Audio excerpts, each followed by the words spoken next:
Well, in 1981, I had my own agency in New York. Due to a whole series of unfortunate circumstances, within a 3-month period, I ended up losing my business and found myself driving a cab in New York City.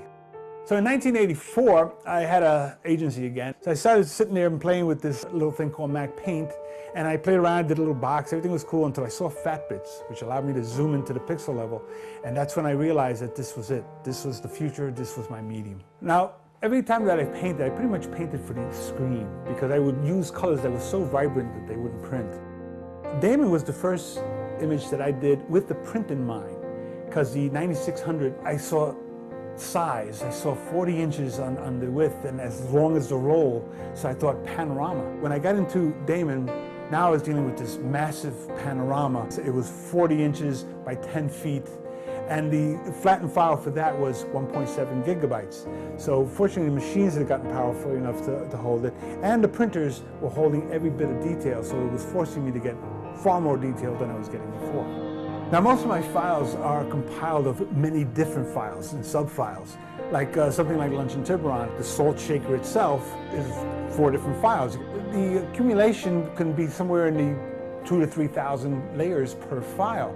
Until Damon, because of the size and the amount of elements in there, there's somewhere in the neighborhood of about 15,000 layers that make up that 1.7 gigabyte file. And I always wanted to do Times Square. Through the years, I've done many studies of Times Square because it's the greatest example of neons and lights and stuff, especially at night. But I can never feel it. I can never quite get the feel of the painting until I saw the Epson 11880 printer. Whereas now all of a sudden I had 64 inches, I had all this room that I could work on. Now I had massive size. The only way to show Times Square is big to get the same impact of the place itself. And with the 11880, I knew I could get the size, the color, and the detail that was important to capture the essence of Times Square.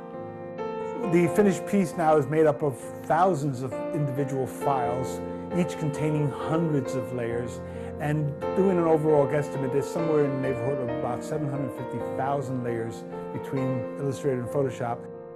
So there's a lot of key people in the painting, and Bill Atkinson, who's the guy who got me digital in the first place because he's the guy who wrote Mac Paint. Just a little to the right of him is a guy named Jerry Harris, who's one of the 2 guys who wrote Pixel Paint, who also wrote the brush engine that's in the current Photoshop. And right almost the dead center of the painting is John and Tom Knoll, the 2 guys who wrote Photoshop. They are prominently displayed right in the front. There are many industry icons in the painting. There were close friends like Bruce Fraser, a good friend of mine who unfortunately passed away during the production of this. So I have him walking off the painting on the left. There's quite a few photographers in there. There's my good friend Jeff Sheary. He's riding his motorcycle, and his wife Becky is riding her motorcycle in there, and he's taking one of his traditional shots that are unplanned by just moving his hand around, taking pictures from wherever. So besides all of my friends and family, I'm in there too. I'm in there twice. I'm in the center of the painting where I'm taking a picture of my wife. My other position, I'm driving the cab on the far left side of the painting. I thought back of that hard year of mine, 1981, when I drove a cab. I looked at my hack license, and using that as a reference, I painted myself as the driver in that cab. It's just a great reminder of where life can take you. I loved all the colors and detail I was getting from my Epson printers. But now there was this new concept of backlighting.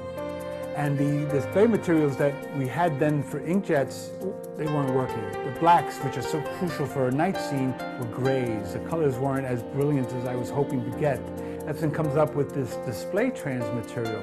So I did some early tests, and all of a sudden here it was. Here was those dark tones that I needed. Here were the brilliant colors I was expecting. So finally the answer came out that I can now do what I had envisioned because the materials were catching up to my vision. The beauty of the Epson technology and the brilliance of this DisplayTrans material is that your message is seen by people, and how it got there is transparent. What they're going to get is the full impact of what you were trying to say. So whatever your vision, it's there for the public, and it's got all the brilliance that you originally wanted it to have. So the Epson guys told me about this opacifying layer that's built into the DisplayTrans, which is going to make the light flow nice and even. And it all sounded pretty good until I'm standing there in front of this 25-foot light box, and I don't see the tubes behind the display. What I see is one big continuous brightly lit tone. So as I'm walking back and forth studying the details and seeing how things work, I'm amazed that the blacks are rich blacks, the colors are brilliant, but the neutral tones, the mid-tones, they are in fact neutral. something I couldn't get with other display materials before. There was one really key thing to this new material. I remember back in my early days when I dealt with backlit materials for signs and stuff like that, type was always kind of fuzzy. And the beauty of this material is that it holds up that detail. Those tiny bricks on that building way down the street up Broadway, about 15 blocks up, you can see those bricks. It holds up that detail perfectly, making everything crisp and sharp. Look at other people looking at the painting. I realize that they're captivated by the brilliance of the color. It's like they're looking at a monitor. They're not looking at a print, they're not looking at a piece of paper or something. They're actually looking at a monitor. So they're getting all that brilliance that they're used to getting from their plasma TVs and so on. They're seeing that same brilliance and that clarity. With Epson technology and the Epson DisplayTrans material, it opens a whole new series of markets for creative professionals and service bureaus to create images that will capture people's attention, to be able to create an image that has all the brilliance and power that they originally intended that image to have.